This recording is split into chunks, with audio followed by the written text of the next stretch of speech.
अगर असलियत में हम समस्याओं के ऊपर समाधान की दिशा में काम करना चाहते हैं तो मुझे लगता है कि समस्या की कोई एक हिस्से को पकड़ के अगर हम काम करेंगे। एक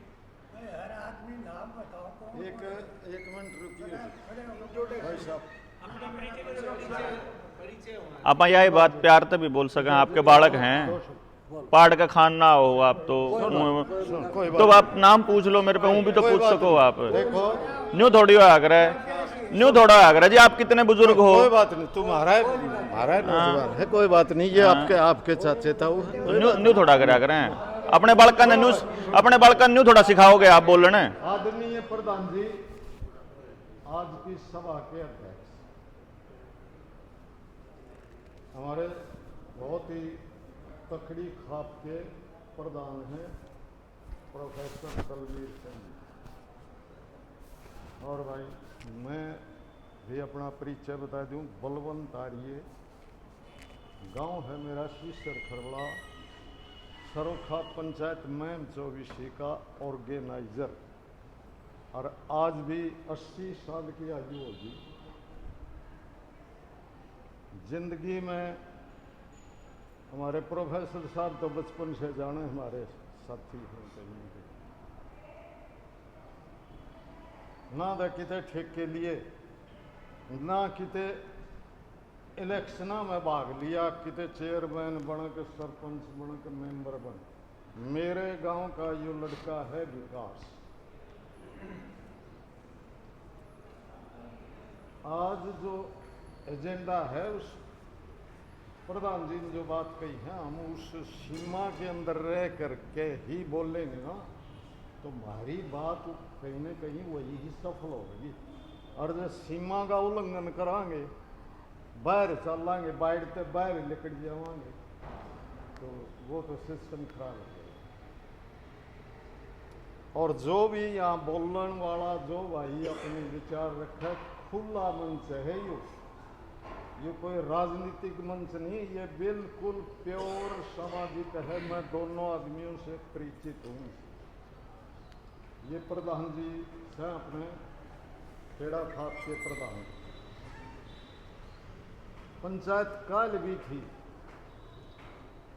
काल वाली में भी जा रहे थे, ओड़े भी हमने सारा सिस्टम देखा, ओड़े भी थोड़ा हचाल गया था सिस्टम, थोड़ा हा इस तरह। आड़े सबको अधिकार है, चाहे राय तो जो भाई, हम तो इसी में तो आए हैं, हर एक भाई के विचार सुनो और शांति से। और इसका सिस्टम यो है, जो भाई अपने विचार रखने की इच्छा हो ना, वो प्रधान जी से अनुमति ले और फिर अपना भी परिचय पूरा बतावे, ताकि हमारी जान पहचान तो जब होगी, किस आदमी में कितना दम है, यो हमारे संगठन में फिट रहेगा कि नहीं, ये सारे बैठ के विचार कराए। मैं इस हमारे नौजवान से प्रार्थना करूँ हूँ, बेटा अपना परिचय दे, पूरा परिचय दे के और फिर अपना विषय के ऊपर बोलिए। और विषय भी वो हो जो दायरा दिया है, उस दायरे और फिर चिंतन मनन करांगे। और चाहे आदमी थोड़े हो, हाँ भाई इस बात से मत घबराओ लोगों, अच्छा आदमी, श्रेष्ठ आदमी जब दिलो जानता अकेला चलेगा ना, अकेला, उसके साथ गड्ढे फिर जुड़ जाए। इंजन के साथ देख कितने गड्ढा ले जाए खींच की। अगवानी में वो, मैं आर्य समाज से जुड़ा हुआ हूँ, और आर्य समाज में आपने नाम सुना होगा, एक बड़ा हमारा स्ट्रिक्ट साधु था, वो सन्यासी अग्निवेश। वो न्यू कहा करता, भाई समाज का आगे चलना है तो हाथ में उठाओ झंडा और चल पड़ो। अगर पशुओं को वो करना है तो पशुओं ना आगे करो और उसके पीछे डंडा लो और उन्हें कंट्रोल करो। मानस तो अपने आप जुटते चले जाएंगे, थोड़े नहीं है। कितने उदाहरण दूँ आपने, बहुत उदाहरण है। सुभाष चंद्र बोस इस देश में तो भिखारी बन के अकेला लकड़िया था लुक्की में, और उसने देख लो जाके कितना जुड़ाड़ा दूसरे देशों को भी अपना बनाएगी। और या जो आज़ादी आज हम महसूस करे है ना, पूर्ण आज़ादी नहीं है ये पूर्ण आज़ादी नहीं है। हम इन काले अंग्रेजा ने आके न और हमारे को हर सिस्टम से गुलाम बना दिया, हमारी संस्कृति ने खराब करने लग रहे हैं। और इस देश का किसान के ऊपर करड़ा हथौड़ा चल रहा है इस समय, और किसानों से ही पैदा ये खाप होती हैं। जो खाप में जैसे हम भी खाप के मेंबर हैं, प्रधान हैं। इस धरती से जो अन्न पैदा करता है असलियत वो है जो किसान मजदूर है इस देश में, जो रीढ़ है, और इन्हीं से खाप पैदा हो हैं। और ये खाप भी भाई थोड़े से एरिए में है, ये भी मैं बता देना चाहूँ। ये आड़ा अपना उत्तरी भारत है ना, इसमें है ये खाप सिस्टम। और ये खाप सिस्टम भी राजे महाराजाओं ने चलाया था, क्योंकि हमारे जो सुनो जी, मैं तो विषय कुछ नहीं बताता ना, और मैं तो बोलूँगा जब उस मुद्दा बोलूँगा। मैं एक बार थोड़ा सा 2-4 आदमियों का परिचय दूंगा, और न्यू ना डरो था मैं थोड़ी, हाँ डरने की जरूरत नहीं है। आड़े जो आदमी आ रहे हैं ना, मैंने ऐसा लगे ये सारे सोलवुड हैं, और ये आगे न होकर चलेंगे नहीं। संघर्ष तो करना पड़ेगा भाई, संघर्ष करे बिना घर बैठा बैठा प्लान बनाए जाओ, उन प्लान ना कोई बात हल को नहीं हो किसी की। ऑन ग्राउंड काम करना पड़ेगा, ग्राउंड के ऊपर काम करेगा, आप दीजिएगा लोगों ने। हाँ ये बेटा इजाज़त है जी प्रधान जी? हाँ ठीक है जी। मेरा नाम देवेंद्र भलारा है जी, और मैं जनता सरकार मोर्चा का सदस्य हूँ। ये वही मोर्चा है जिसने इस लॉकडाउन के दौरान लॉकडाउन खुलवा के और ये वैक्सीन वाला पूरा षड्यंत्र देश को बताया था, और ये सब कुछ इसके खिलाफ हम लोग लड़े थे। और फिर गामराम ने मिलकर इसको समझा और फिर अपनी आज़ादी वापस पाई। जो जनता सरकार मोर्चा ने जो शुरुआत करी थी, उसका पर्पस ये था कि समाज में अलग अलग संगठन अपनी एक एक प्रॉब्लम को लेकर के लड़ रहा है, और दिक्कत ये आ रही है कि वो एक दूसरे के प्रॉब्लम्स को समझ नहीं पा रहे उस एंगल पे जैसे उनको समझना चाहिए। उदाहरण के तौर पे अभी हमने 21 साल जब लड़की की शादी की उम्र का मुद्दा उठाते हैं, तो अब आपको ये बात समझ में आएगी कि ये 21 साल की लड़की की शादी क्यों करी। अगर आप ये क्यों नहीं समझ में आएगा तो फिर हम इस लड़ाई को भी नहीं लड़ पाएंगे। क्यों का कारण अगर आप जोड़ पाएं और मैं जोड़ पाऊं और मैं आप तक पहुंच पाऊं तो उसको समझिए। असली जो खेल है वो है आपकी जमीन का।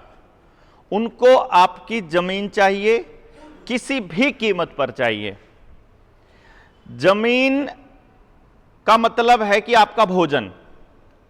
वही जो 1947 से पहले अंग्रेज आकर के अपने को गुलाम बना के रखे हुए थे, ऐसा जब हमारे को बताया जाता है, तो वैसा ही दौर वो लाना चाहते हैं। और इस दौरान जो उस लेसन तब से लेके आज तक के लेसन जो उन्हें पढ़े, जो उन्हें समझे हमारे पे, उन्होंने देखा कि ये देश गुलाम सिर्फ 2-3 कारणों से नहीं हो सकता।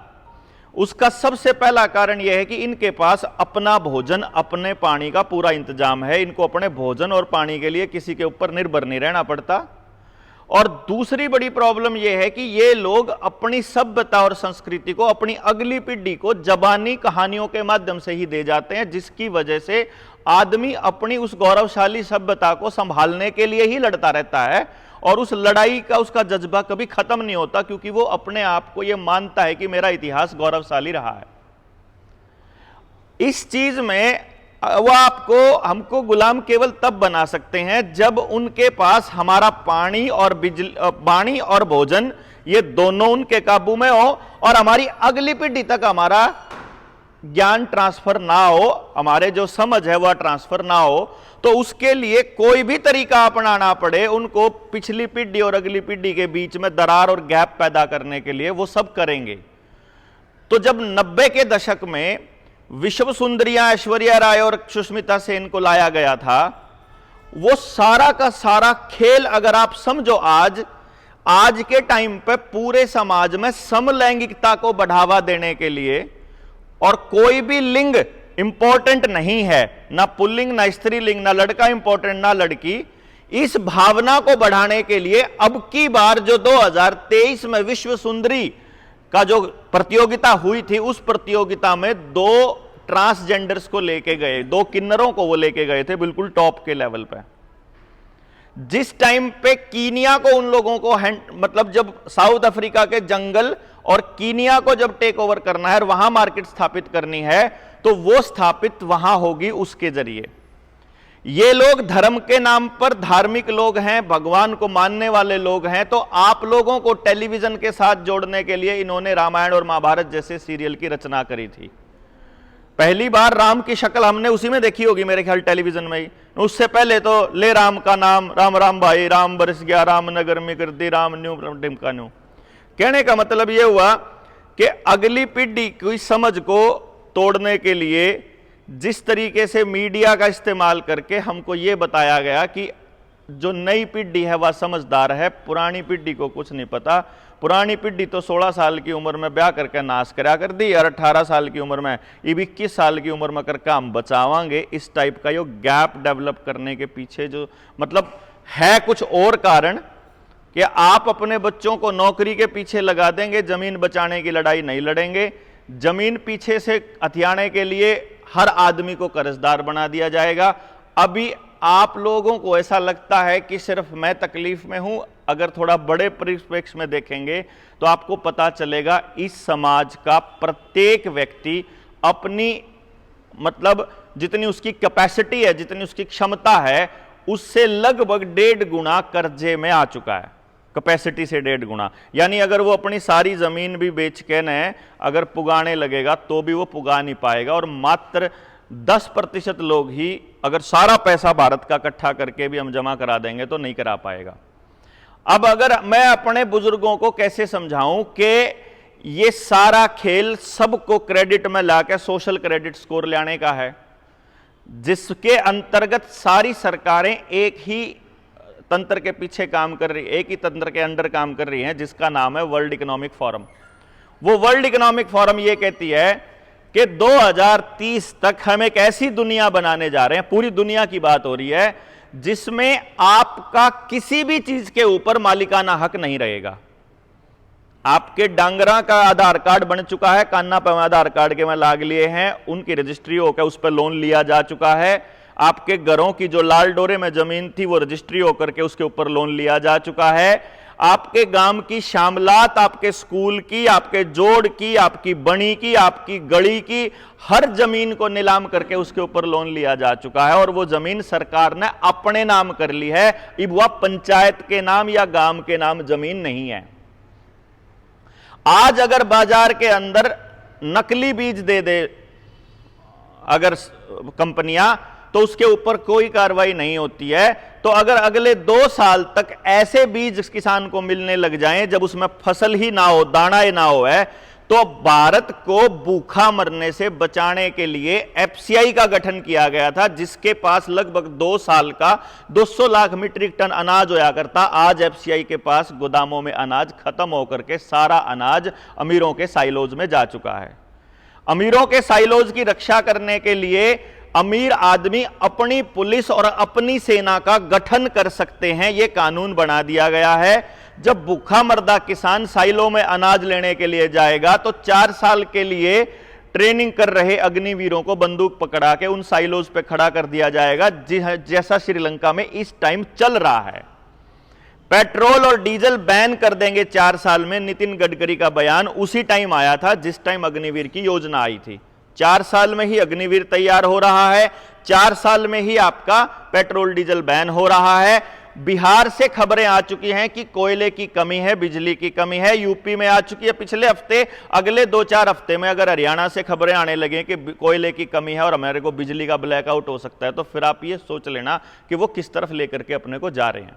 अब सिर्फ सोचने की बात यह है कि यदि बिजली ना आए हमारे पास गांव में 1 हफ्ता या 10 दिन तक, क्या अपने पास अपना पानी है? ना अपने पास डांगरा ने पान का पानी है जोड़ में, ना अपने पास खुद पीने का पानी है अगर बिजली ना आवे या सरकार ना देवे। ना अपने पास अपना अनाज उगाने के लिए किसान के पास कुछ भी है। अगर पेट्रोल डीजल बैन हो जाए तो खेत में काम करने के लिए किसान के पास बैल भी नहीं है। यानी कि आप 24 आवर और 100% पूरा 100% कंपनियों के ऊपर और सरकार के ऊपर निर्भर हम लोग हो चुके हैं। डांगर का बीज जब कंपनी देना बंद कर दे तो हमारे पे अगला डांगर का हतर खागड़ और जोठे भी नहीं है, खेत का बीज भी नहीं है, और मानस का बीज भी 70% तक नपुंसकता के लेवल पे जा लिए आप। यानी कि असलियत में जो नस्ल और फसल की लड़ाई है, अगर इसको बचाना है तो गांव के पास अपने सर्वाइवल का रास्ता क्या है, अगर ये गांव राम बैठ के चर्चा नहीं करेगा या इसके ऊपर चिंतन और मनन और काम नहीं करेगा तो आप लड़ नहीं सकते किससे ते भी। क्योंकि पिछले 8 सालों के अंदर एक बहुत जबरदस्त काम हुआ है कि आपके आधार कार्ड के साथ आपका बैंक अकाउंट, आपका पैन नंबर, आपका ड्राइविंग लाइसेंस, आपका वोटर कार्ड, आपके घर के कागज, आपके खेत के कागज, आपका बिजली का बिल, आपका पानी का बिल, आपका मोबाइल का बिल, आपका जितने कागज आपके पास हैं और पूरे परिवार के एक नंबर के साथ जुड़ चुके हैं। 2 साल पहले सरकारों ने आपको यह कहा था कि यदि आप कोई वैक्सीन नहीं लगवाओगे तो आपको बस में नहीं चढ़ने दिया जाएगा, रेल में नहीं चढ़ने दिया जाएगा, पेंशन नहीं मिलेगी, भोजन नहीं मिलेगा, कोटे में राशन नहीं मिलेगा, आपको पानी नहीं, फलानी चीज नहीं मिलेगी, डिमकी। मतलब कहने का मतलब पेट पे उन लोगों ने आपके का मतलब कंट्रोल करने की कोशिश करी थी एक सर्टिफिकेट के नाम पे। अगली बार उनको ऐलान करने की जरूरत नहीं है, आपका आधार कार्ड बैन कर दो, आपकी जितनी सेवाएं उसके साथ जुड़ रही हैं एक झटके के अंदर पूरे परिवार को घुटने टेकने के लिए मजबूर किया जा सकता है, सिर्फ एक कागज आधार कार्ड के नाम पे। अगर आपने अगली डोज नहीं लगवाई तो बिजली भी कौन आवे, क्योंकि मीटर नए लाग लिए हैं चिपाड़े। इब कनेक्शन काटन खातर बिजली वाले ने घर आने की जरूरत को नहीं, तार को नहीं काटनी, ओडी तो बटन दाबना, चिपाड़ा मीटर लाग रहा है आपके।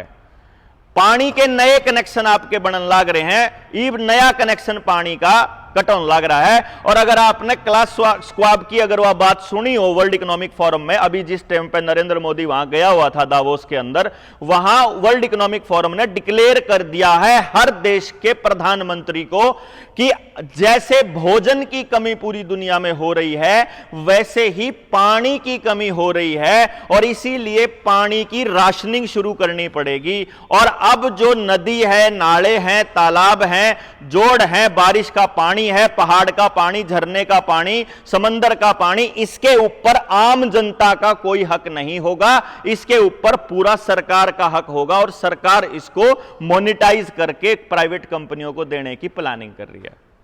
यानी पानी प्राइवेट कंपनियों के पास जाएगा, और बीज पहले से जा चुका है, बिजली पहले से जाने की प्लानिंग कर रही है, सेना वहां जाने की प्लानिंग कर रही है, पुलिस को कोई भी उद्योगपति किराए पर ले सकता है, ऐसा कानून उन लोगों ने बना दिया। आपको सिपाही चाहिए तो इतने का चाहिएगा, इंस्पेक्टर चाहिए तो इतने का। यानी अब आपके घर पे सरकारी मुलाजिम, आपकी तनख्वाह से बनाए हुए पूरे डिपार्टमेंट आप ही को काबू करने के लिए तैयार किए जा रहे हैं। अगर इन चौतरफा घेराबंदी को अगर हम नहीं समझ पा रहे तो फिर हम इस लड़ाई को नहीं जीत पाएंगे। अगर क्योंकि हमारे को समस्या का एक ही हिस्सा दिखाई दे रहा है, हम पूरा ओवरऑल तस्वीर देखने में नाकाम रहे, पूरा as a society, as a समाज। सरकारी स्कूलों को अंदर एफडीआई लाने की तैयारी चल रही है। वो स्कूल जिनकी जमीन आपके हमारे पुरखों ने दान में दी थी, उनके कमरे हमने बनवाए थे, अब वो स्कूल एसएसए का पैसा वहां ला करके अब प्राइवेट करने की तैयारी चल रही है। महाराष्ट्र के अंदर 6000 स्कूलों के अंदर एफडीआई लाकर प्राइवेट हाथों में सौंपने का आदेश आ चुका है। भूमि अधिग्रहण कानून के अंतर्गत अब आपके किसी भी एक भी व्यक्ति की परमिशन की जरूरत नहीं है। यदि मेरा मकान सरकार को चाहिए या किसी कंपनी को चाहिए तो कंपनी केवल पब्लिक प्राइवेट पार्टनरशिप में चिट्ठी लिखेगी सरकार को कि मुझे यह मकान चाहिए, तो सरकार डीसी रेट के हिसाब से मेरे खाते में पैसा डाल देगी और मुझे चिट्ठी आ जाएगी कि तेरा डीसी रेट का पैसा जा लिया है, जमीन तने 1 महीने में खाली करनी है, तेरे पास इतना समय है। यह आदेश ऑलरेडी मध्य प्रदेश झारखंड के अंदर किसानों के पास आ चुके हैं। मतलब मैं ये नहीं कह रहा हूं कि ये आने वाले हैं, ये हो रहा है और हो चुका है। मतलब यानी आज गांव के पास ना अपना बीज है ना अपनी जमीन है। व्यक्तिगत जमीन लगभग 99.9% लोगों की जमीन इस टाइम बैंकों के पास गिरवी पड़ी है। 99.9%। मैं एक आधा इसलिए छोड़ रहा हूं कि गांव का एक आधा मानस जिसके घर में 2-2 3-3 नौकरी हो तो उसने बार लिमिट बनवाने की जरूरत पड़ को नहीं रही, क्योंकि उन्हें लोन सरकारी नौकरी पर मिल जाए। नहीं तो लगभग हर आदमी की जमीन बैंकों के पास पड़ी है। और आपके लिए जानकारी बता देते हैं, रोज की रोज पुलिस वाले और साइबर क्राइम की मदद से पब्लिक के अंदर एक मैसेज फ्लैश किया जा रहा है रेगुलरली कि कभी भी साइबर अटैक हो सकता है और आपका खाता खाली हो सकता है। किसी ना किसी तरीके से आपके पास यह संदेश वीडियो के माध्यम से या अखबार की खबर के माध्यम से पहुंच चुका होगा कि किसी का भी खाता खाली हो सका है।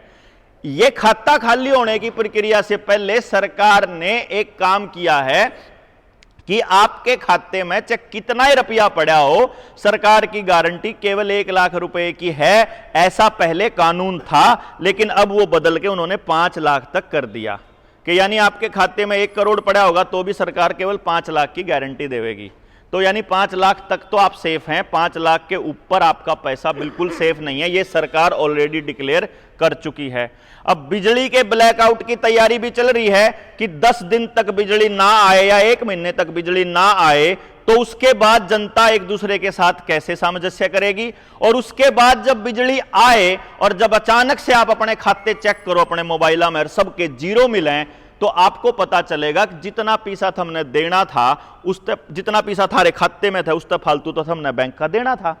इसका मतलब हम ऑलरेडी कर्जे में थे। उसका जो आपका सिबिल का स्कोर है उसको क्रेडिट स्कोर बोलते हैं। क्रेडिट स्कोर को सोशल क्रेडिट स्कोर बनाने की तैयारी चल रही है। यह सोशल क्रेडिट स्कोर लेबोरेटरी की तरह चाइना में पिछले 15 सालों से चल रहा है, जहां किसी बुजुर्ग को सिर्फ उसके मोबाइल पे वो स्कैन करके पेमेंट करते हैं, वैसा यूपीआई कोड के जरिए जब वो स्कैन करता है किसी मेट्रो के अंदर तो क्लिक करते ही पता चलता है कि ना ना तना तो फलानी बात को नहीं माननी थी सरकार की, तो उस धरने में शामिल था, इसलिए तेरा जो लाल रंग का हो रहा तू भी भीतर नहीं जा सकता।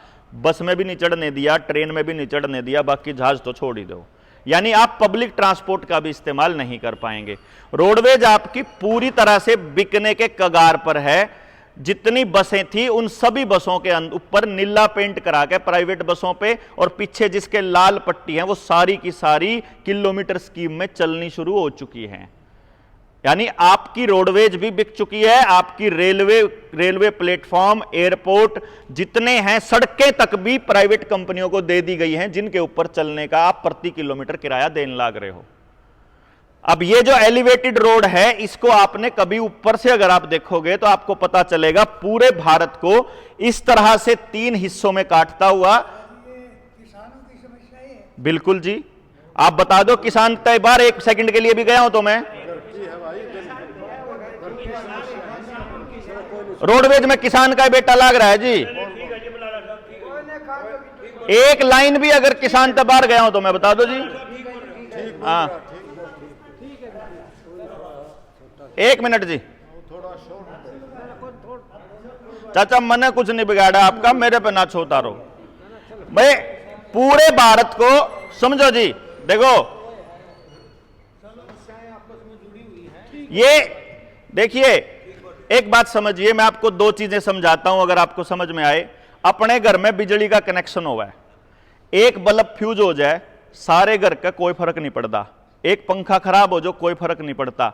लेकिन इब दिवाली पर आप लड़ी ले आया करा, उस लड़ी में जब एक बल्ब खराब हो जाए तो सारी लड़ी बंद हो जाया करे, फिर वो बल्ब काट कर उसने तार ने जुड़ा करा, फिर वह सारी जड़ा करा है। ये जो सारी की सारी समस्याएं हैं ये उस लड़ी की तरह एक दूसरे तक जुड़ रही हैं। ये इसलिए बोलना पड़ रहा है, नहीं तो मन ने कत्ती शौक नहीं है जी, कत्ती भी शौक नहीं है, मतलब ऐसी चीज बोलने का जो आपके काम की ना हो। ये सारी इंटरकनेक्टेड हैं, इसमें तो एक भी मणिया अगर आपका निकल गया तो आपकी माला टूटेगी। और उनने पेड़ा है, इसीलिए हर चीज के ऊपर पैरेलल काम करने लाग रहे हैं। आपके बच्चा की मति मारन खातर उनने टेलीविजन और मोबाइल उनके हाथ में दे रखा है। आपके बड़ा की मति मारन खातर उनने न्यू कह दिया टेक्नोलॉजी आ गई।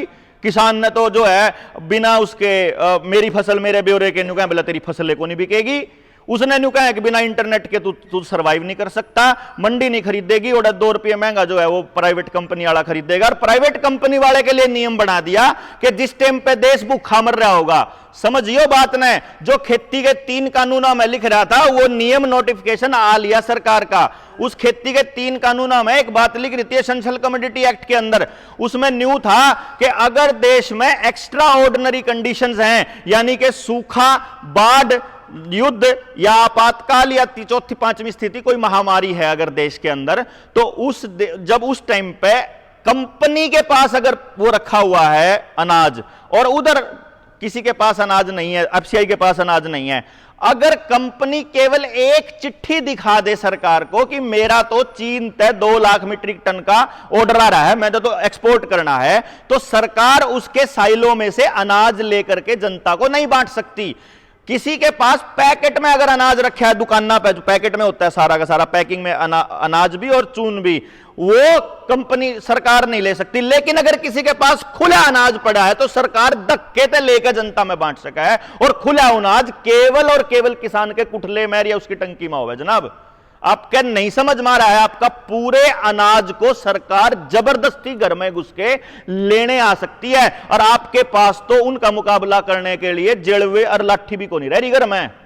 कदम नहीं सोच रहे हो, हथियार की तो लाइसेंस दूर की बात है, उनका मुकाबला करने के लिए आपके पास उन्होंने कुछ नहीं छोड़ा है। यहां तक कि आपके लोहे के जितने इंजन है ना, वह भी न्यू कहे कि ये तो वेस्ट हो लिए, क्योंकि उन्होंने न्यू बेरा है जिस दिन देश के लोगों का बात समझ में आवेगी उस दिन ये अपने हथियार गड़ान खातर लो आटोवेंगे। वह जो मूर्ति बनाई थी ना, वह जो पटेल की, उस खातर घर तक कसीर में पुराने लोया लेके गए, न्यूए लेके गए थे, इनके घर में धातु नहीं रहनी चाहिए। इब एक बात और समझण की है सबसे बड़ी, अगर थोड़ा सा और समझ में आ जावे, जिससे कि बस आपको किसान की जमीन कैसे जाएगी या बात समझ में आ जाए, तो कागज के बदले असली धन क्यों कर बर्बाद किया जावे, बसल्ले वह बात और समझण की है। आप में से सबको यह मालूम है लगभग कि सरकार केवल उतने ही नोट छाप सकती है जितना सोना सरकार के पास रखा हुआ है। यह तो पता होगा जी आप सबने। आखिरी जो इससे पहला जो कानून बना था, क्योंकि आपको अगर ये अपनी जमीन बचानी है तो इस कानून की जानकारी और इस बात की जानकारी आपको पता होनी चाहिए। 1882 में सबसे पहली लूट स्टार्ट हुई थी एक कानून से, यानी कि आज यहां बैठे हो, आज आप 10-10 किला के मालिक हो, अगले दिन पटदेसी आपके 3 किले गायब हो जाएंगे और आप 7 किला के मालिक रह जाओगे। ये नियम ऐसे बनते हैं कि आपको पता ही नहीं चलता कि आपकी जेब से पैसा कैसे गया और आपकी प्रॉपर्टी कैसे गई। जैसे पहले 10 रुपया की एक मोर होया करती, अगर आपने पता हो तो 10 रुपया की एक मोर, और एक मोर का वजन 1 तोला सोना होया करता। 10 रुपया में 1 तोला सोना होया करता, और 1882 में 10 रुपए से 15 रुपए की एक मोर कर दी। अब आप एक बात सोचने की है, घर बार में दोनों मियाँ बीबी बात कर रहे हो, 150 रुपये घर धरे हैं, भगवान कल न इसका सोना ले आऊंगा, तो 150 रुपया में कितने तोड़े सोना आ गया जी? 15 तोड़े, 15 मोर आएगी ना। और 1882 में कानून पास होया, घरा तो आप तैयारी कर रहे, कल नहीं 15 रुपया, इन 150 रुपया में 15 तोड़े सोना ले आऊंगा, 15 रुपया का मोर, क्योंकि वही स्टैंडर्ड है अपने रुपये का। और उस दिन सरकार ने कलकत्ता में, राजधानी कलकत्ता थी, बहुत बड़ा विद्रोह हुआ था देश के अंदर, हमारे तक खबर नहीं पहुंची।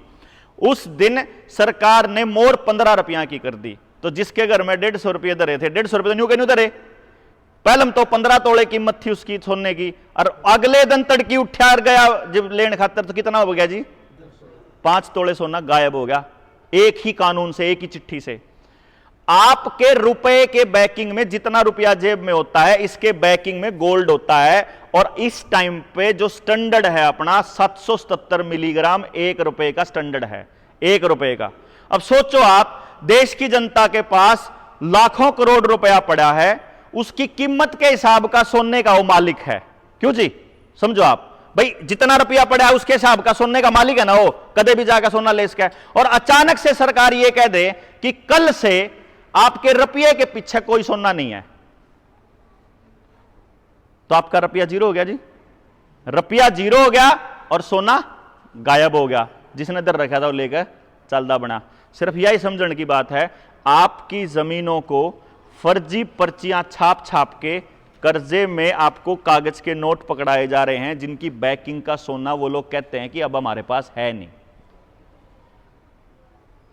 अब आपको जो लोन दे रहे हैं वो क्या करते हैं, अगर आपको समझ में आए, बैंक जितना उसके पास पैसा पड़ा है 100 गुना तक लोन दे रहा है। यानी 100 करोड़ रुपया पड़ा है, 10 गुना तक, सॉरी 100 करोड़ रुपया पड़ा है, 1000 करोड़ का लोन किसान में बांट देता है।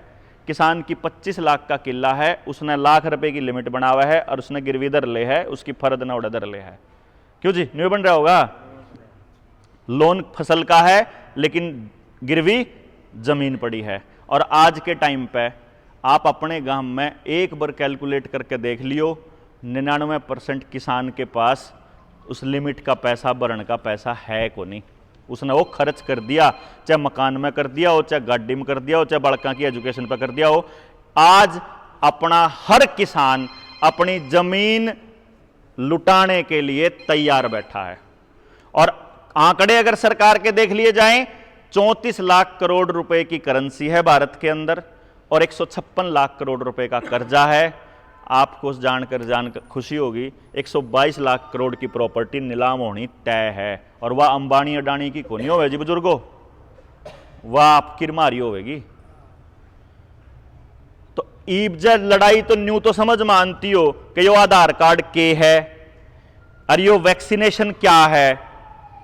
अब यह बात आपको कैसे समझाएं कि प्रोपेगेंडा इतना लेवल पे जा चुका है कि बिल गेट्स ये कहता है, बिल गेट्स कौन है अगर आपको पता लगे, नीति आयोग बिल गेट्स का बनाया हुआ है। और नीति आयोग, या कोई आप में से अगर कोई आदमी नीति आयोग ने प्लानिंग कमीशन सोच रहा हो तो मैं माफी चाहूंगा, वो प्लानिंग कमीशन नहीं है, वो एक इंस्टीट्यूट है बिल गेट्स का, जिसका नाम है national institute of transforming India, NITI, NITI Aayog. उसके फुल फॉर्म जाके देखोगे, वहां पर प्रोग्रेसिव फार्मिंग की रिपोर्ट के अंदर बिल गेट्स ने आधिकारिक रूप से 2016 के अंदर ऑफिशियली भारत सरकार को रिकमेंड किया है कि 2016 में जिस टाइम उसको पद्मश्री अवार्ड दिया था, उसको और उसकी वाइफ को, उस टाइम पे वो बोलता है कि हम 2022 तक किसानों की आमदनी दुगनी कर देंगे। ये बात खुद प्रधानमंत्री ने अपने भाषण में बोलना स्टार्ट किया, लेकिन इससे 2 लाइन छोड़ के 1 लाइन और लिख रही है जिसके बारे में किसी ने जिक्र नहीं किया, जिसमें भारत सरकार को वो रिकमेंड कर रहा है कि 2022 तक 50% किसान खेती से बाहर होने चाहिए, चाहे कुछ हो जाओ, तभी तो दुगनी होगी उतनी जमीन पे। लिखा हुआ ये ऑफिशियल डॉक्यूमेंट है, कदे नहीं सोच रहे हो कि या कोई कहने की बात है। अब आपको यह समझने की बारी है कि किसान के आपके गांव के आसपास या तो कोई इथेनॉल का प्लांट लगाने की तैयारी चल रही है, या कोई ना कोई हाईवे निकाल के या कोई ऐसी चीज निकाल के एक्वायर करने की तैयारी चल रही है, या कोई गार्बेज का, कूड़े का ढेर बनाने की तैयारी चल रही है, या कोई शुगर मिल या कोई दूसरी फैक्ट्री खोलने की तैयारी चल रही है। उसका कारण यह है कि हर गांव के पास आसपास ऐसी जगह होनी चाहिए जहां से हर गांव में या तो बदबू आती हो, या राखी आती हो, या उसकी वजह से उसके रोडा पे ट्रांसपोर्ट ज्यादा हो, जिस तक गांव के आदमी दुखी हो जाए। गांव में एजुकेशन नहीं होगी, गांव में रोजगार नहीं होगा, ताकि गांव का आदमी खुद अपनी औलाद ने शहर भेज दे। और शहर में भेजना ही षड्यंत्र है उनका, क्योंकि जब तक आदमी का खिंडकर उसकी धोती रहेगी तब तक देश का कानून उसके ऊपर लागू नहीं रह सकता, ये उन्हें पता है। तो आपकी औलाद को नई ड्रेस देना, नई सोच देना, नई जगह देना, नई नौकरी देना, ये आपके गांव को उजाड़ने की तैयारी है। 2.5 लाख एकड़ जमीन KMP के आसपास एक्वायर करने करने की नामदेही हो चुकी है। आपके गांव को वहां शिफ्ट करके कबूतर खानों में रखने के लिए दीनदयाल उपाध्याय आवास योजना चल रही है, जहां एक ही टाउनशिप में पूरा गांव बच सके है। अगर जय आप बात आज समझ में ना दियो बुजुर्गो, तो 10 साल पाछा आ जाएगी, जिब लड़ लियो, 15 साल पाछा आ जाए, जिब लड़ लियो। लेकिन अगर जब पूरी बात न समझे बिना लड़न चाल पड़े, तो आपा जुकर 13 महीने ओड़े खराब कर दिए, 13 साल और खराब कर देंगे, हासिल कुछ नहीं होना। अपने गांव ने अपनी व्यवस्था क्यों कर बनानी है, जे या तो बात आप कर सकते हो और इस लेवल पर लड़ाई लड़ सकते हो कि हमने सरकार की जरूरतें नहीं। सरकारी कर्मचारी का गांव में एंट्री बैन जब तक नहीं होगा ना, तब तक आप गांव की सभ्यता संस्कृति को नहीं बचा सकते, चाहे कितना ही हंगामा लो, कितना ही जोर ला लो। जब तक पुलिस गांव में नहीं बढ़ी थी ना, और जब तक सरकारी लोग गांव में नहीं बढ़े थे, सरकारी डॉक्टर पहले हम गांव में आया था, बीमारी बाद में आई। डांगरा के डॉक्टर पहले आए थे, बीमारी बाद में आई। ट्रैक्टर पहले आया था, डांगर गांव फिर लिकड़ी। इन्होंने पूरा गेम प्लान के तहत पूरा का पूरा गांव बर्बाद किया है। और इतनी बड़ी प्लानिंग से लड़ाई प्लानिंग से लड़ सकते हो, खाम खाई भावना में आकर नहीं लड़ सकते। तो सारी बात ने समझोगे आप लोग, और सारी बात के इसे हिसाब से लड़ाई लड़ोगे। इस उम्मीद में हम आप लोगों के पास आए हैं, आपके चरणों में अर्जी देना यहाँ कि जो 19 नवंबर ने जनता सरकार मोर्चा ने नस्ल बचाओ रैली पे जो आप लोगों को कहा है कि आप आवेदन आपके बीच में है कि यह सारे मुद्दों पर लड़ना पड़ेगा अपने। जय इन पर लड़ना आपका आशीर्वाद और आपके सहयोग हो तो शायद हम कुछ अगली पीढ़ी ने दे पावा जी। नमस्ते।